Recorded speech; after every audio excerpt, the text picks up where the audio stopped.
இன்னைக்கு நம்முடைய வாழ்க்கையில சில காரியங்களை இதை எப்படி நான் மேற்கொள்ள போறேன், இதிலிருந்து நான் எப்படி ஜெயிச்சு வர போறேன், இதிலிருந்து நான் மீண்டு வர முடியுமா, என்கிட்ட பலன் இல்லையே, என்கிட்ட போதுமான அளவு அறிவு இல்லையே, ஞானம் இல்லையே அப்படின்னு நம்ம சொல்லலாம்.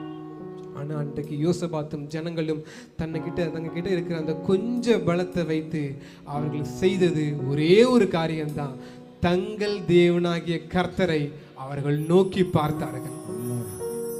இன்னைக்கு நம்மளால சுய பலத்தால, நம்முடைய சுய பலனால நம்மளால எந்த காரியத்தையும் மேற்கொண்டு ஜெயிக்கவே முடியாது.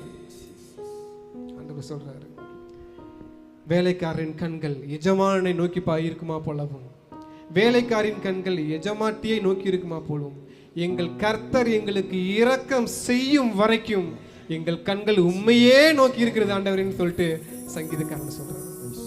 இன்னைக்கு நம்ம கிட்ட இருக்க கொஞ்ச காரியத்தை வச்சு நம்ம கர்த்தரை நோக்கி பார்ப்போம்.